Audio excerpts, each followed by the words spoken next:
Dear students, welcome to the Unit 2 Junction Diode and its application. In this session, you are going to study ripple factor and one common derivation for the ripple factor. And next, we are going to study the ripple factor for the half wave rectifier and the full wave rectifier.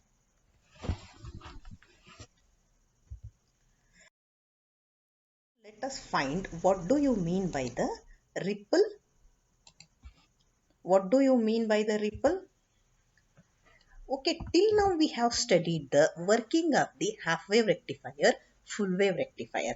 Okay, what we found, the output of the rectifier consisting of the DC component as well as the AC component. Okay, which is also known as the ripple. Okay, what is the definition for the ripple factor?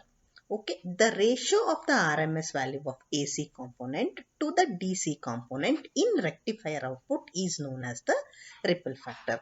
In the form of the equations, if I want to write, means how I am going to write, it is the RMS value of the AC component to the value of the DC component is nothing but what? The ripple factor. Okay, how it is represented? It is represented as a rho. Okay, that we have already studied this in the lab. Okay, rho is equal to what? IAC divided by IDC. Okay, now let us study the one important point about this is ripple factor is very important in deciding the effective of the rectifier. If the smaller the ripple factor, the lesser the effective AC component and hence more effective is the rectifier. That means what it is going to find? Ripple factor is nothing but we are going to find how much AC component is present in that rectifier. Okay, so that is why what we are saying, rectifier is very important in deciding the effectiveness of the rectifier. That means if the ripple factor is less, means that is a one good rectifier. Okay, the smaller the ripple factor, the lesser the effective of the AC component and hence it is called the more effective.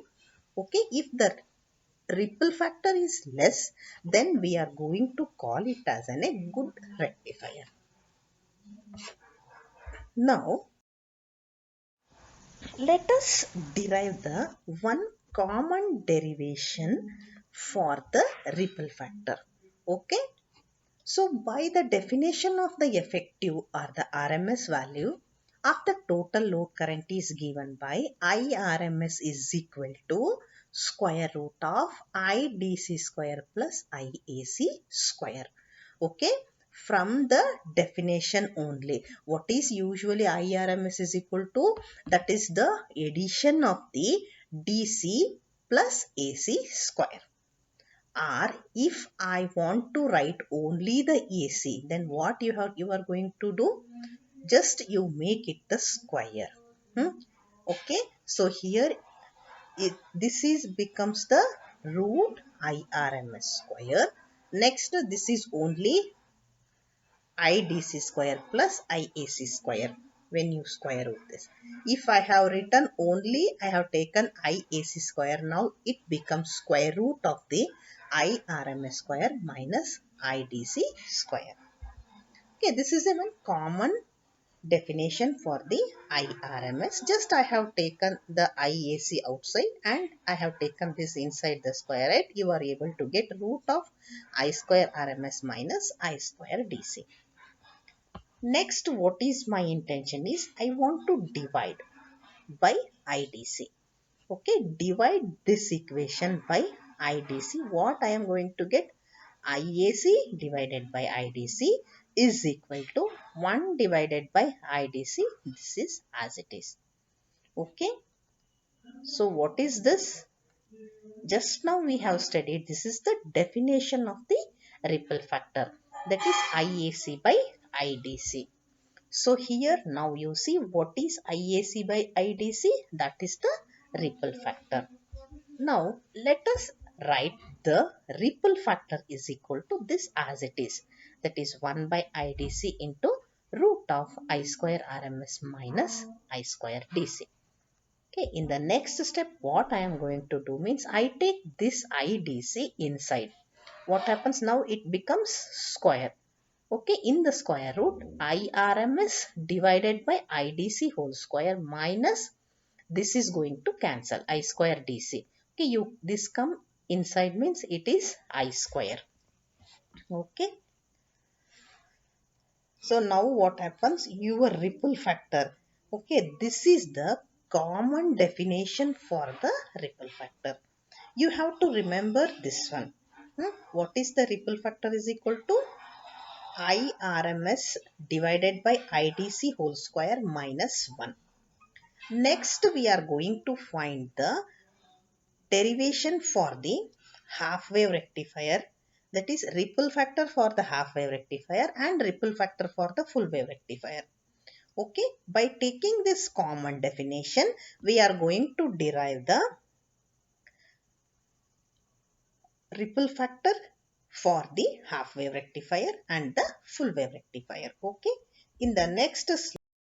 Okay, in this slide, what I want, I showed means just this is the output of the rectifier. Okay, ripple factor you see here. This is what your smooth spikes and this is what the rectified output. Okay, in this we are going to find the ripple factor for the half wave rectifier. Okay, only one change you have to do in the common ripple factor derivation. What we have to do means just you are going to change the IRMS value and the IDC value in the common derivation, so you are able to get the ripple factor for the half wave rectifier. Okay, so in the half wave rectifier, we know that IRMS is equal to Im by 2 and IDC is equal to Im by pi. These values we are going to substitute in the ripple factor, common ripple factor derivation. Just we have derived, that is equal to IRMS by IDC whole square minus 1. Now change this IRMS by Im by 2, this IDC by Im by pi whole square minus 1. Okay, just try to simplify this equation.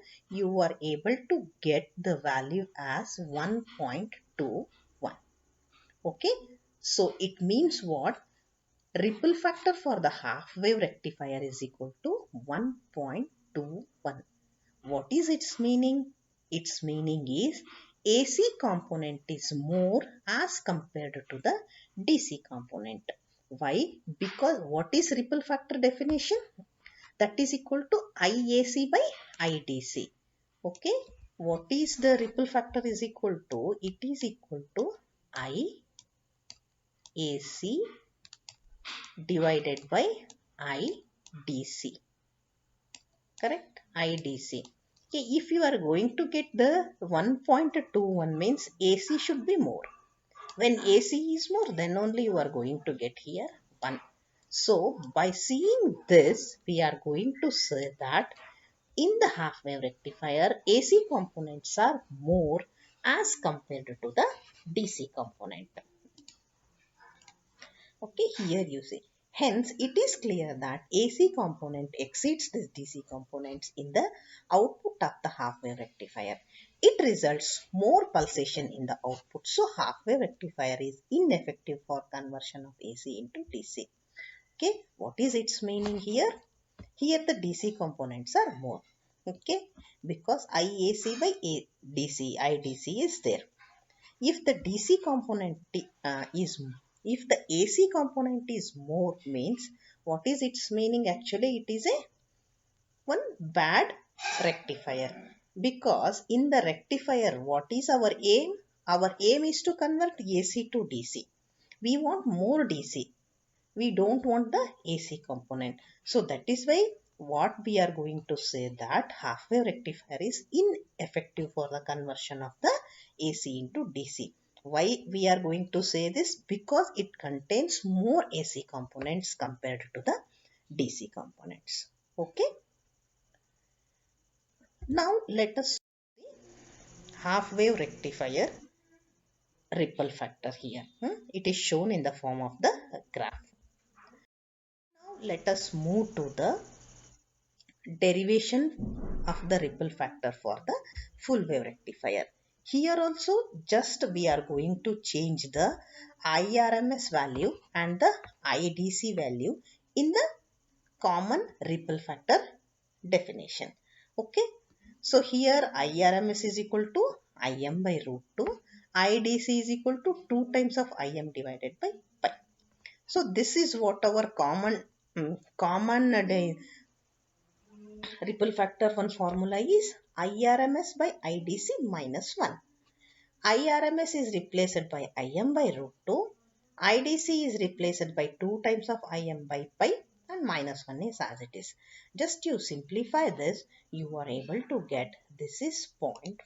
Okay, you are able to get it is equal to 0.48. What is its meaning here?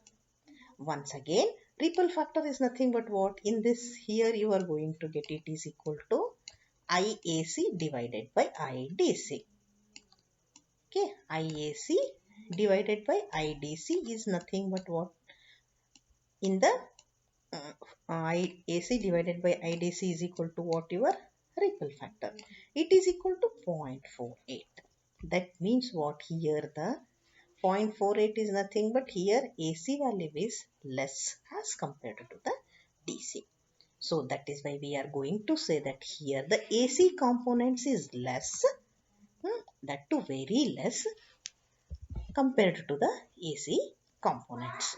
Okay, that means DC is more, AC is less. So it is clear that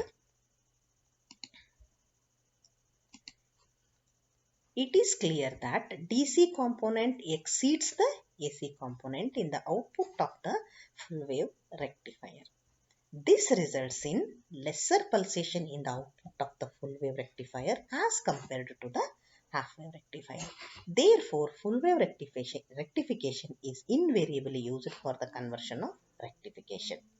Okay, here what happens? DC components are more as compared to the AC components. Okay, that is why in almost all the applications what happens? We are using the full wave rectifier. Okay, and this is what the ripples in the full wave rectifier.